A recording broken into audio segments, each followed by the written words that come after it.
Então, sejam todos muito bem-vindos. Bom dia mais uma vez a todos e a todas. Vamos dar continuidade ao nosso projeto Direito em Ação e Conversas no Bico do Papagaio, do curso de Direito da UFNT. Hoje nós temos a presença da professora Aline.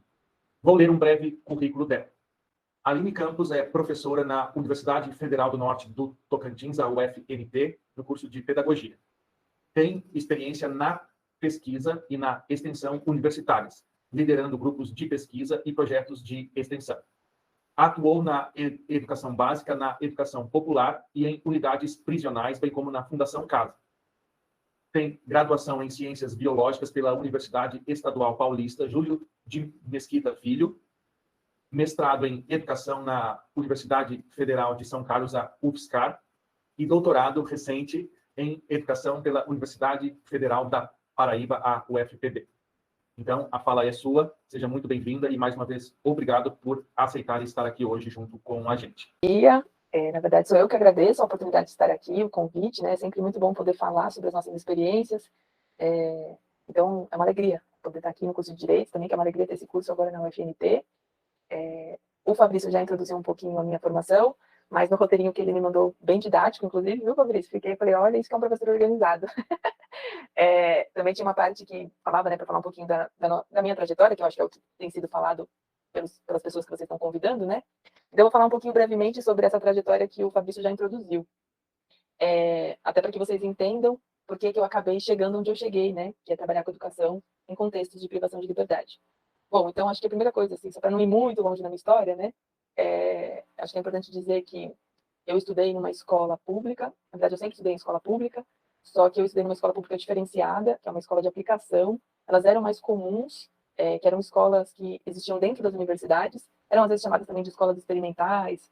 Então, eu estudei numa escola em São Paulo, que ela fica dentro da USP, e ela é vinculada à Faculdade de Educação da USP. Então, ela é uma escola pública, mas ela é uma escola pública de altíssima qualidade, e eu tive uma formação bastante privilegiada, apesar de ser escola pública, a gente sabe que muitas vezes as escolas públicas estão sucateadas, né? E essa escola que eu estudei, ela tem uma perspectiva, ou pelo menos tinha na época que eu estudei, né? Muito humanista. Então, eu tive uma formação muito voltada para a formação do ser humano, né? Vinculado a isso também, eu tive uma trajetória familiar, sobretudo a figura de uma mulher, né, que é a minha mãe, muito envolvida com trabalhos sociais. Então, a minha mãe, uma pessoa cristã, católica, que sempre esteve vinculada com trabalhos sociais pela igreja. Ela fez parte da pastoral carcerária, ela fez várias atuações junto com grupos marginalizados. E minha mãe, inclusive, botou gente para morar dentro de casa. Então, ao longo de toda a minha infância, eu convivi com pessoas marginalizadas. Então, minha mãe colocou, ao longo da minha infância, dois alcoólatras que ela retirou da rua, que eram mendigos, e aí conviveram com a gente. Também teve uma menina que minha mãe trouxe, foi até engraçado, ela foi para a feira e voltou com uma menina, né? Porque a menina estava fugida de casa, porque, na versão da menina, ela era violentada pelo padrasto, e a mãe não acreditou. E aí essa menina acabou ficando em casa um tempo. Então, essa trajetória já me marca desde que eu me conheço por gente, né? Mas não era um objetivo meu, um sonho, um plano, ir para esse rumo. Como o Fabrício salientou, eu fiz biologia, e para ser bastante sincera com vocês, o meu projeto de vida era tentar vincular viajar e trabalhar. É isso que me fez fazer biologia. Eu gostava muito de bicho, gostava muito de planta, gostava muito de natureza, e eu queria tentar ter uma vida de viajante remunerada. Era esse o meu plano e meu sonho quando eu entrei na biologia. Mas a verdade é que foi uma grande frustração para mim. Eu estou vendo o pessoal dando risada, mas você vê. Eu queria trabalhar na natureza ao ar livre, acabei parando num lugar fechado com um monte de homem preso. As ironias da vida. Para a gente ver também como a gente não tem controle muito sobre as nossas trajetórias, né? A gente vai traçando algumas coisas, outras vão acontecendo, e a gente vai se moldando, né? Enfim. Mas eu me frustrei muito com a biologia, e aí não estou aqui falando que a biologia não é uma ciência legal e tal, até porque eu gosto muito da biologia, mas eu gosto muito da biologia enquanto conhecimento. Eu não gosto de produzir conhecimento em ciência. Eu acho um trabalho bastante exaustivo. Não é a minha praia, né? Não é aquilo que eu gosto. Então, ao longo da graduação, eu fui me frustrando com esse curso. E aí foi quando eu comecei a me aproximar da licenciatura, porque o meu curso era bacharel e licenciatura, né? Então, eu fui percebendo ao longo da minha trajetória na graduação que eu não queria trabalhar com a biologia. E aí, dentro da graduação, o que mais produzia sentido para mim era justamente as aulas de humanas, que eram as aulas de licenciatura. Então, eu fui me aproximando da licenciatura. Mas, no começo da minha trajetória, a licenciatura também era um trabalho com educação ambiental, né? Não tem nada a ver com o que eu acabei parando.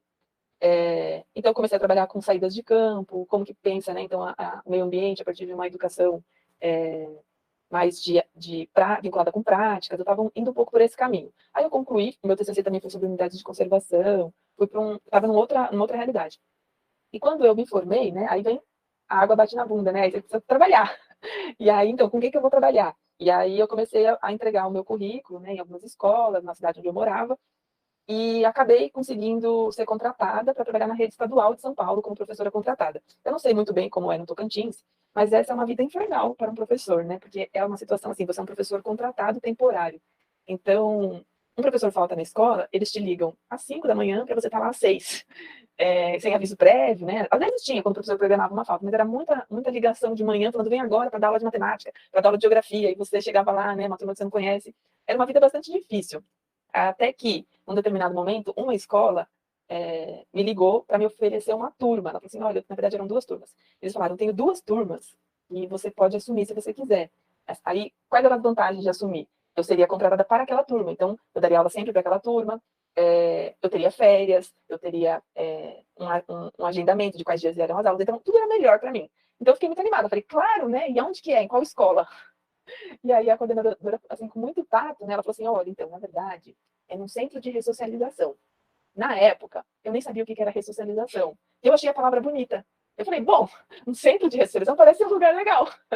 E eu falei, certo, e o que é isso, né? Sim, tá bom, mas... E aí ela falou, então, com muito cuidado, ela também falou assim, então, é uma unidade prisional, mas assim, é só para crimes leves, de segurança mínima, bem tranquilo. E eu, que apesar de ter essa formação humanista que eu falei, toda essa experiência, eu fiquei com receio.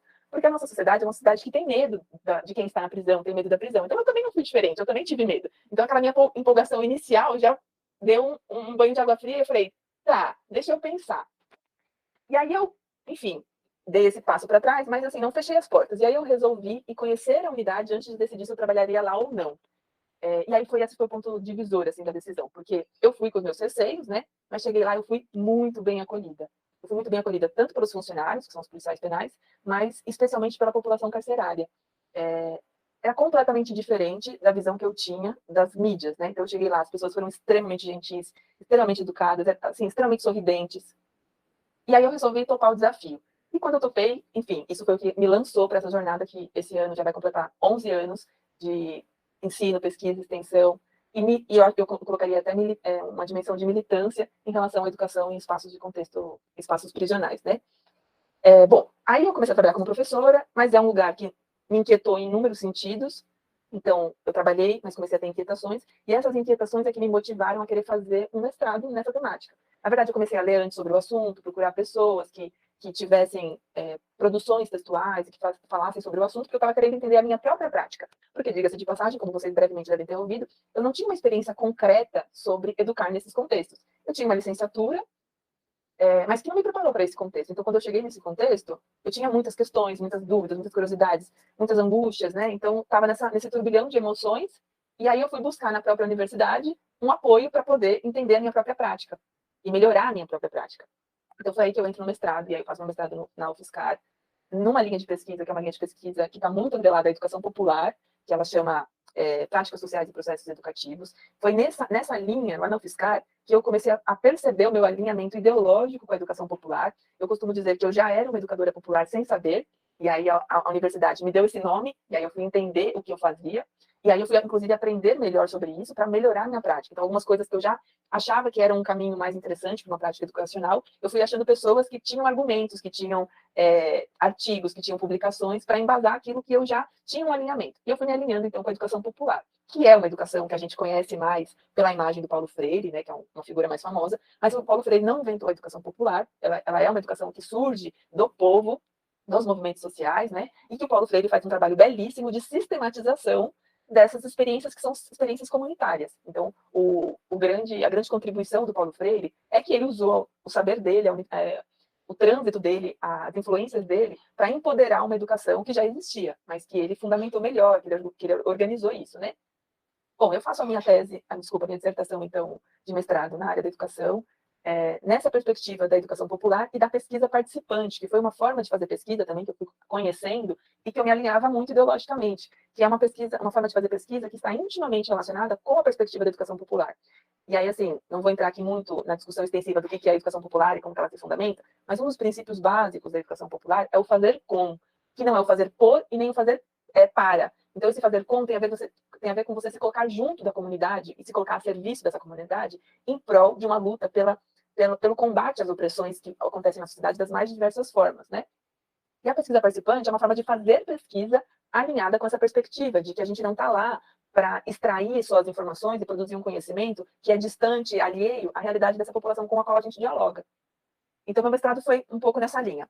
Enfim, depois eu acabo tendo que sair de São Paulo por uma questão de incompatibilidade de contrato. Foi, assim, uma enorme tristeza na minha vida, porque aí, depois que eu desisti da vida de viajante remunerada, eu achava que eu ia trabalhar naquela unidade até envelhecer. E aí, mais uma vez, a vida me surpreende e me arranca de lá, né? Me arranca mesmo, porque eu tinha altos planos de fazer um monte de coisa naquela unidade, ficar lá. E, de repente, meu contrato não podia mais ser prorrogado e eu fui forçada a sair. Chorei, assim, sabe? Aquele drama todo.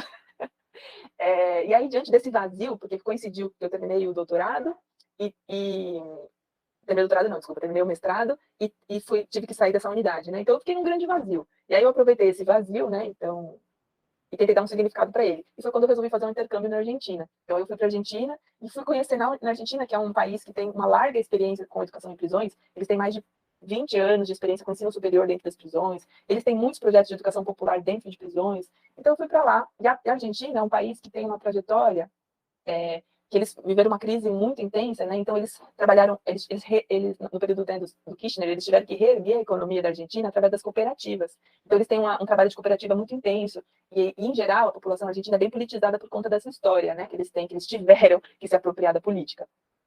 Então foi uma experiência muito bacana para mim poder ver um pouco como a Argentina organizava os seus trabalhos dentro do contexto prisional. Eu tive a oportunidade de conhecer a cooperativa que era gerida só por ex-presidiários. Eu tive a oportunidade de conhecer rádio, que acontece dentro das prisões, então é uma forma das prisões se comunicar com a sociedade externa através de rádios.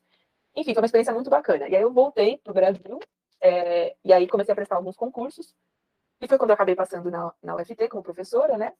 E aí quando eu cheguei aqui em Tocantinópolis, eu achei que a minha trajetória como prisional estivesse um pouco distanciada, né? Porque eu não conhecia o Tocantins, e aí eu dei uma olhada antes de vir, e eu tinha visto que tinha um presídio, o mais próximo era em Araguaína, né? Mas Araguaína não é tão próximo para você desenvolver um projeto indo toda semana, né?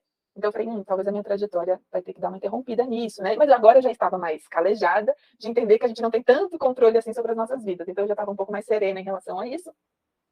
E comecei a dar as minhas aulas dentro, e aí no curso da pedagogia eu sou responsável pelas disciplinas relacionadas ao ensino de ciência, que particularmente eu adoro trabalhar com isso também, porque como eu disse, eu não gosto de produzir o conhecimento científico, mas na área das ciências naturais, mas eu gosto muito de falar sobre ciência nessa perspectiva que é da ciência mais dura, né, das tecnologias, então eu gosto muito de fazer esse debate. Então, trabalhar com essa disciplina para mim é bastante prazeroso.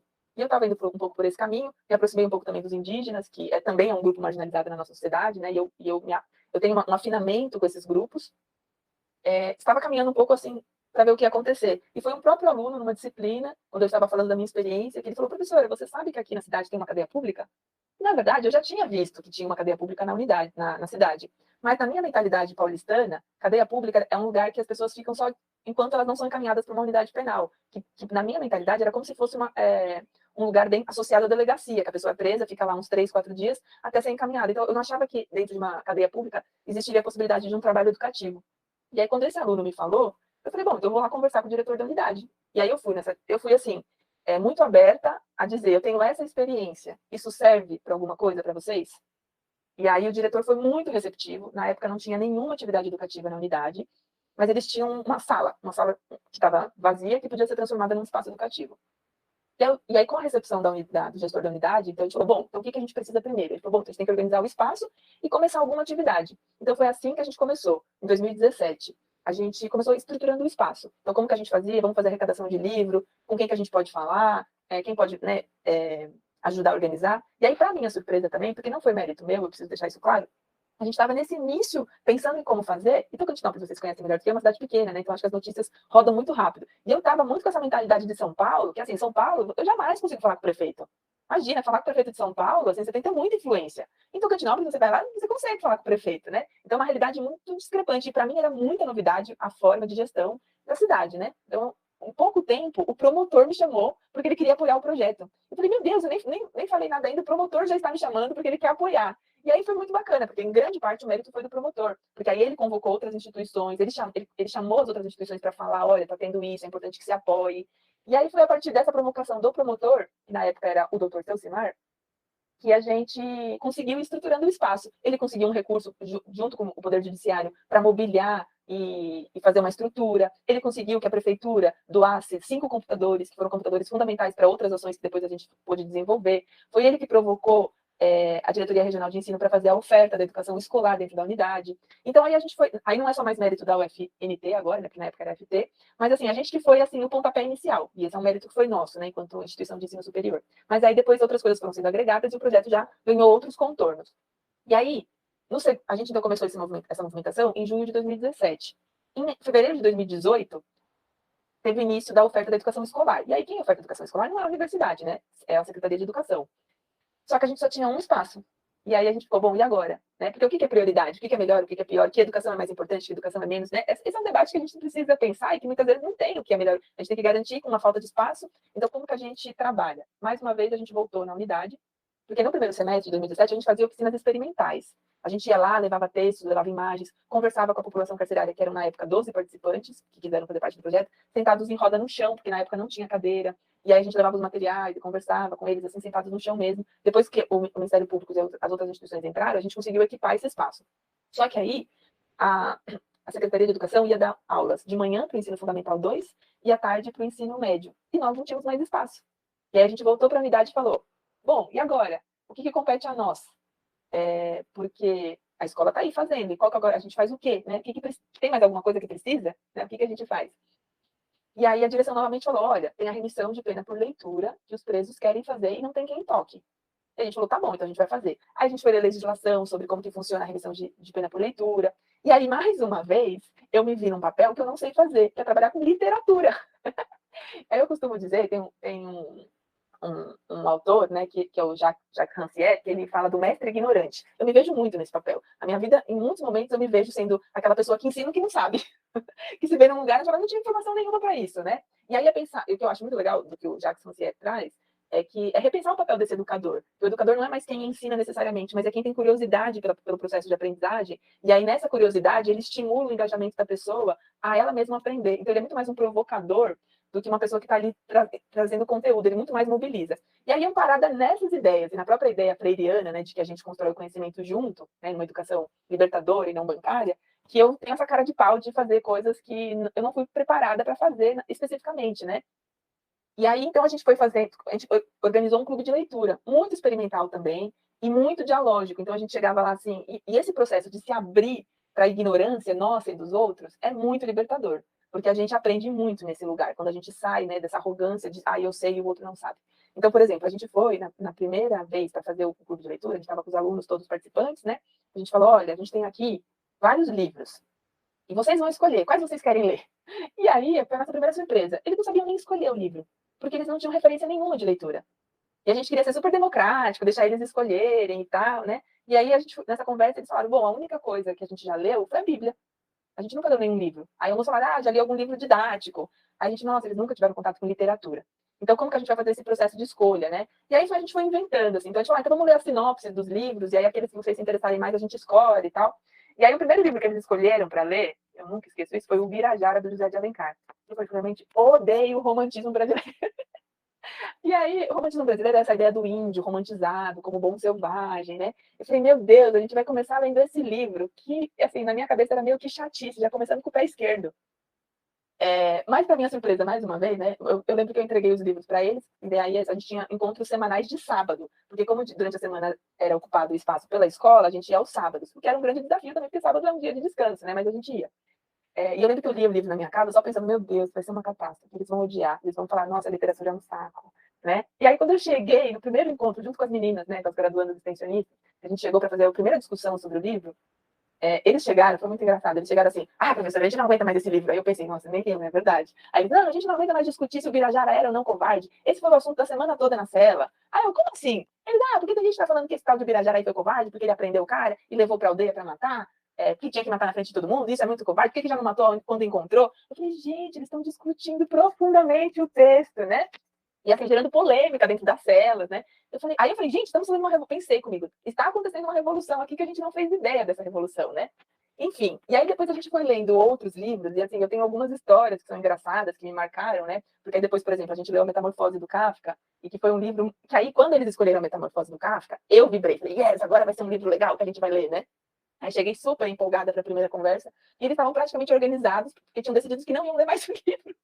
Eu falei, como assim? Ah, não, professora, esse livro aí é de gente que viaja demais. Que história é essa do personagem virar uma barata? Onde já se viu isso? Essa história é de maluco, não sei o quê. Aí eu falei, meu Deus, eles não querem mais ler o livro. Aí eu lembro que a gente conversou, eu falei, não, tudo bem, se vocês não quiserem ler, a gente não vai ler, mas deixa eu só fazer uma defesa aqui do livro, para ver, enfim. Aí eu lembro que eu argumentei, falei, olha, a gente já gastou uma semana com esse livro. Se a gente abandonar ele, vocês vão perder a remissão em relação a isso. E aí falei, fui tentando argumentar, e no fim eu convenci eles da gente terminar de ler o livro. E depois que a gente terminou de ler o livro, eles adoraram o livro. E aí trouxe algumas reflexões muito interessantes. E teve um deles que falou assim, ah, entendi, professora. Nós somos esse inseto, né? Nós somos esse inseto que o Gregor se transformou. Nós presos, né? Nós somos os insetos que a sociedade não quer por perto. Aí eu falei, é uma boa leitura. Então, assim, a partir da literatura... Aí eu fui me encantando com a literatura. Eu, particularmente, acho que eu descobri o meu gosto pela literatura na prisão, lendo com a população carcerária. Foi onde eu descobri que a literatura é fascinante. Eu já lia, mas eu não era uma leitora assídua, não tive uma trajetória de ser uma pessoa que lê muitas coisas assim. Eu lia muito por estudo e não por prazer. E na prisão, eu me descobri uma leitora por prazer, por diversão, por compartilhar as coisas com os outros. Então, isso gerou muita potência de vida em mim. E essa era a grande questão minha com a prisão. Eu sempre falava, como pode? Eu entro na prisão, que é um lugar de morte, e eu saio tão viva de lá. Isso era uma coisa que me intrigava. E aí eu vou para o doutorado, né, em 2019, para pensar essas experiências. E aí no doutorado eu tenho um outro encontro com uma outra forma de fazer pesquisa, que é a pesquisa narrativa, que foi muito desafiadora para mim, porque a pesquisa narrativa ela trabalha com a experiência e com as histórias. A gente fala muito, né, qual que é a narrativa? A narrativa é uma história, e todo mundo conta uma história, e a gente é a história que a gente conta, independente dela ser verdade ou não. Se a gente conta uma história e a gente acredita nessa história, ela se torna verdade para a gente, né? Então, a pesquisa narrativa, ela investiga isso, as experiências. Então, o meu trabalho no doutorado foi investigar as experiências educativas minhas mesmo, ao longo da minha trajetória, e de mais 4 interlocutores que fazem parte da pesquisa junto comigo. Então, eu me aprofundei bastante na trajetória de vida desses 4 interlocutores, que eles são sobreviventes da prisão. Ou seja, são pessoas que já cumpriram a sua pena no regime fechado e que hoje estão cumprindo pena no regime aberto, né? E aí, com eles, eu fui dialogando e a gente foi pensando a experiência que a gente viveu, aonde que ela tem potência, aonde que ela tem limite, pensando o próprio sistema prisional. Confesso para vocês também que foi nesse processo do doutorado que eu me aproximei muito da discussão do abolicionismo penal, e hoje eu acho que eu estou muito alinhada ao abolicionismo penal. Acho que essa é uma discussão também muito interessante, que daria aí um outro momento, né, de fala, e até já fiz um pouco de reforço essa provocação com o Zanin, que eu acho que a gente pode, em algum momento, também puxar esse debate, que é bem interessante e é uma pauta que precisa ser pensada. E aí eu não sou doutora ainda, mas estou em vias de, né? Eu entreguei a tese e defendo a minha tese no próximo mês, dia 18. E aí defendo essa experiência agora de análise a partir da pesquisa narrativa, dessas experiências com a educação. Então essa é um pouco a minha trajetória, já fui trazendo um pouco como que foi a minha atuação. E aí no material que o Zanin traz, né, quando ele nos orienta de como fazer essa exposição com vocês, ele fala para trazer algumas questões dos problemas, né? E aí eu fiquei pensando assim, né, porque na verdade quando a gente pensa em prisão, é tudo problema. Ela é o problema. O problema é a prisão. Ela precisa deixar de existir, porque ela é uma produtora de problemas. Então, tudo na prisão é um problema. Porque é impossível fechar a conta de garantir direitos na prisão com os orçamentos que a gente tem. E até porque, atualmente, saiu um relatório dos gastos com a população carcerária, que, na verdade, não é o gasto com a população carcerária em si, é o gasto de manutenção do sistema prisional. O estado do Tocantins é o maior gasto do país. Gasta-se, faz uma divisão assim, o valor total dividido pelo número da população carcerária, então seria um gasto per capita, né? Mas é importante ficar claro que não é um gasto com aquela pessoa em específico. Nesse gasto tem o salário do funcionário, tem a gasolina, né, dos veículos, tem todos os gastos. Mas o estado do Tocantins gasta 4.200 por mês por pessoa presa. É um gasto muito elevado. E se a gente for pensar em resolver os nossos conflitos de outras formas, a gente consegue investir esse dinheiro de outras formas, muito mais interessantes. E ainda que seja um gasto super elevado, as pessoas que estão presas estão em condições precárias de vida, com uma série de negligência dos direitos. Se a gente for garantir todos os direitos que devem ser garantidos, esse gasto vai ser ainda maior. Então, a gente precisa rever mesmo, porque o problema da prisão é a prisão. É a própria prisão. Qual que é o grande problema, né? Só que, além disso, a questão prisional e a minha atuação em específico, ela vincula 3 grandes áreas, né, que eu considero. Uma é a questão da segurança pública, a outra é a questão da desigualdade social e a outra é a questão do direito à educação. Então, a minha área em específico, ela vai sendo atravessada por essas 3 questões, né, que são 3 questões problemáticas. A gente não consegue garantir o direito à educação para todos, o acesso. A gente tem uma sociedade que é extremamente desigual, então hoje em dia não tem como fazer uma análise da prisão sem olhar para aquele lugar e ver que a gente está prendendo os descendentes das antigas pessoas que foram escravizadas. É isso, a gente está reproduzindo a nossa história de escravidão agora no formato de prisão, né? Então, enfim, a prisão é atravessada por uma série de questões. E envolve também uma questão que é muito cara para a nossa sociedade, que é a questão da segurança pública. Então, por isso que é um debate muito difícil, e que, inclusive, a nossa política não encara. Porque, seja de direita, seja de esquerda, nenhum governo, até hoje no país, assumiu a questão da segurança pública com um viés diferente que não o de mais prisão. Então, a gente tem os movimentos de desencarceramento, que são movimentos sociais, não são políticas públicas de grande engajamento pelo desencarceramento, por outras formas de resolução de conflitos sociais. Quem tem feito esse debate são os movimentos sociais, porque os políticos, em geral, não querem entrar nessa discussão, porque quando a gente entra na questão da segurança pública, o clamor, né, isso mexe com as emoções das pessoas de uma forma que é muito delicada, e que, em geral, quem faz uma proposta um pouco mais de combate à própria prisão, acaba sendo associado como, tá defendendo bandido, não quer prender, e aí, com isso, perde voto. Então, esse é um debate, por exemplo, os governos Lula, do PT, Lula e Dilma, não tem nenhuma política de segurança pública progressista. Nenhuma. Eles são extremamente conservadores nessa temática. Então, a gente fala, para nós, que é do campo da educação e prisões, os governos mudam e os problemas continuam. Porque ninguém assume essa problemática com outro viés, né? É realmente uma briga muito difícil, porque a nossa sociedade é uma sociedade conservadora, nesse sentido de achar que tem que punir mais, a gente é muito vingativo. A gente, enquanto sociedade, vem de uma cultura que é ainda trazendo lá o talhão, olho por olho, dente por dente, né? Como se isso fosse resolver os nossos conflitos sociais. A gente precisa de novos paradigmas para pensar os problemas que a gente enfrenta enquanto sociedade. Mas esse é um debate que eu entendo que a universidade precisa se apropriar e fazer. Porque enquanto a gente não abrir as nossas mentalidades para pensar em outras formas de resolução de conflito, a gente sempre vai achar que a prisão é a única solução para todos os nossos problemas. E aí, quando eu falo assim, tipo, gente, mas será que a gente precisa de prisão sempre? Isso é um debate. Eu nem sei dizer para vocês, assim, com certeza. Tem gente que é minimalista, né? Assim, acha que tem que ter um mínimo de prisão, mas que um pouco precisa. Tem gente que acha que é abolicionista mesmo, assim, não tem como ter, tem que acabar. Tem gente que fala que tem que ir acabando aos poucos. Então, não existe um único abolicionismo. A gente fala que são abolicionismos no plural, porque existem diferentes compreensões dessa discussão. E eu, particularmente, na minha tese de doutorado, eu tenho trazido a importância do campo da educação se apropriar desse debate e fazer parte desse debate. Né? Porque fazer educação é muito amplo. E a gente pode fazer, inclusive, uma educação para a dominação. A gente pega a história da colonização do país e as educações que a gente muitas vezes vê na história do país é uma educação para alienação e não para emancipação. É uma educação para silenciar, para apagar a história. Então, a educação por si só não é salvadora. Existe um manto romântico em cima da educação, como se a educação fosse salvar todos os nossos problemas. Mas não, ela pode ser parte do problema também, se ela não for uma educação crítica, se ela não for uma educação que está pensando o seu papel, né? Então, é um pouco isso também que eu discuto na minha tese de doutorado, ainda em vias de ser defendida. Bom, mas enfim, é um pouco essa trajetória, então. Atualmente, o projeto ele não está em andamento, porque teve a pandemia, e aí com a pandemia também uma série de dificuldades aconteceram, porque a gente pega, né, a questão da presença, a nossa potência estava muito no encontro presencial com o outro, porque a gente não tem como fazer a coisa online, como a gente está fazendo aqui, né? E mesmo assim, o online aqui, eu particularmente acho que é menos potente do que um encontro presencial. Eu adoraria estar podendo olhar a carinha de cada um de vocês. Na verdade, eu estou vendo só os avatares, estou vendo o Fabrício. Então, a gente perde muito do contato visual, da correspondência do outro, né?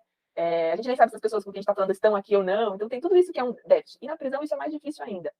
E, sobretudo, também porque na prisão as pessoas estão lá segregadas já. Elas já estão apartadas da sociedade. Só que elas voltam para essa sociedade. Então, se a gente não tiver um momento de se aproximar delas e trazer novas reflexões para elas, a gente vai continuar perpetuando o que a gente já tem, que é uma prisão, que é uma escola do crime, né? Como popularmente se diz. Que as pessoas entram e saem piores, saem mais profissionais para o crime, do que sair com uma compreensão de mundo, de convívio social mais respeitoso. Então, a gente tem, é o que eu falei, a prisão ela é todo o problema, né? Não daria para elencar só 3.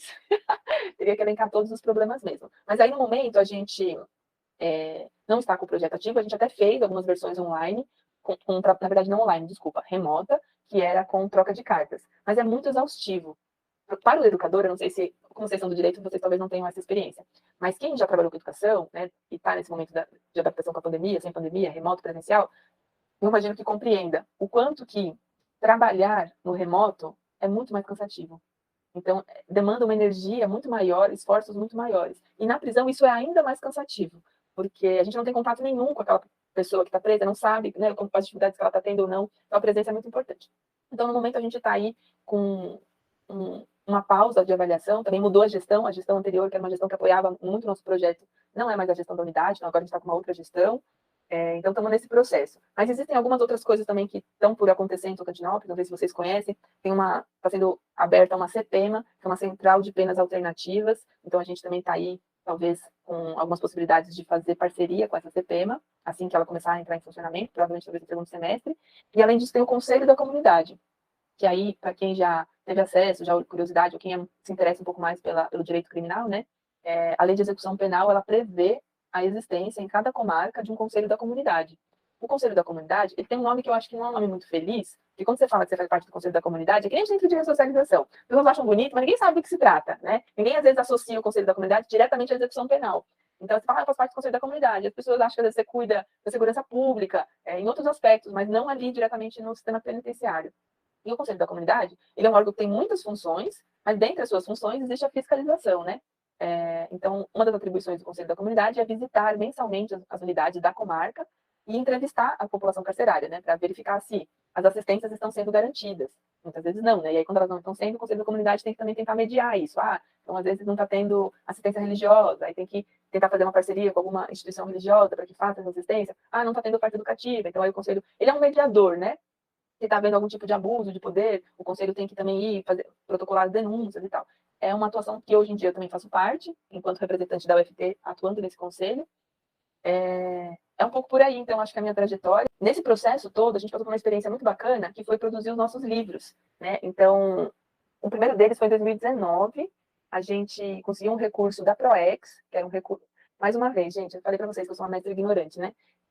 A gente conseguiu um recurso, em 2019, da PROEX, que era um valor, assim, de R$ 4.000. Só que ele era um valor para consumir alguns produtos que estavam dentro das listas de licitação da UFT. E a gente queria comprar um data show, a gente queria comprar um computador, porque a gente fazia as exposições nas aulas, nesses encontros, né, no clube de leitura, sobre a obra, falava sobre o autor, então a gente queria poder projetar as imagens. Só que esse recurso que a gente recebeu, que teoricamente o valor seria possível comprar, aí é umas questões de burocracia, de como funciona o empenho do recurso público, a gente não podia comprar material permanente, só podia comprar material de consumo. E a gente está com dinheiro e não pode comprar o material que a gente precisa. Então a gente teve que... E aí a gente olhava as listas, o que podia comprar? Era prancheta, lápis, papel. Eu falei, nossa, cara, como que a gente vai gastar R$ 4.000 com essas coisas que não são coisas que a gente mais precisa, né? Aí a gente ficou pensando. Aí tinha uma das rúbricas ali que a gente podia usar, era impressão em gráfica. Aí a gente falou, vamos então organizar um livro e imprimir na gráfica. E aí foi que a gente se aventurou a fazer um primeiro livro. E aí a gente convidou um monte de gente para escrever, né, dos próprios participantes. As graduandas sistematizaram toda a experiência em diferentes artigos, todas elas escreveram mais de um artigo. A população carcerária que era participante do projeto, todos eles escreveram. A gente publicou as resenhas deles nesse primeiro livro, que eram as resenhas que eles entregavam. Então a gente pegou todos os livros que a gente leu, fez resumos desses livros, analisou como que foi conversar com a população carcerária em cada um desses livros.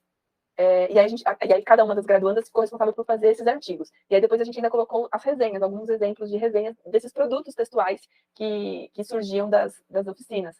E aí a gente publicou o primeiro livro, isso em 2019. E aí em 2020 a gente conseguiu um outro recurso pelo Poder Judiciário, e aí a gente republicou o primeiro livro, porque o primeiro livro ele foi publicado por gráfica e não por editora. E aí, apesar do material em si ter seu valor, ele não tem um valor acadêmico. Então, ele não tinha esse valor acadêmico. Então, a gente republicou ele em 2020, agora por uma gráfica, e publicamos o nosso segundo livro. Que aí esse segundo livro já fala do projeto que é maior, que não é só o clube de leitura que a UFT executa, mas é também todas as ações educativas que acontecem na unidade, que são executadas por outras instituições. Então, que a gente chamou de projeto Andorinhas, né? Então, Andorinhas seriam, em alusão a esse ditado popular de que uma andorinha só não faz verão, né? Então, seriam essas diferentes andorinhas atuando na unidade para tentar fazer desse espaço prisional um espaço menos desumano. E o primeiro livro é só a experiência do clube de leitura, que também depois de um tempo a gente batizou o nosso clube de leitura de Clube dos Livres, para ter a brincadeira do livres com livros, né? Então, e o livres, que é uma palavra muito importante na prisão também. Então, a gente tem esses dois materiais que são registros históricos da nossa existência. E eu, particularmente, tenho um carinho imenso por esses materiais, porque eles são vozes plurais. Então, a gente tem nos dois, tanto os extensionistas, como os professores que atuam na unidade, como a direção da unidade, textos de policiais penais, e da população carcerária, né, que tem vários textos. Então, no primeiro a gente teve uma média de 30 autores, e no segundo a gente já teve mais de 60 autores. Então, são livros escritos a muitas mãos, com muitas perspectivas, né, contando uma mesma história, que é a história dessa ação, desse projeto, mas a partir desses diferentes olhares. E aí a gente brinca muito, sobretudo no segundo livro, com a metáfora das andorinhas, né, porque as andorinhas voam, elas fazem às vezes o mesmo voo, mas cada uma está numa posição, né, então de cada posição cada um enxerga a história de uma forma, né, então a gente tem esses produtos.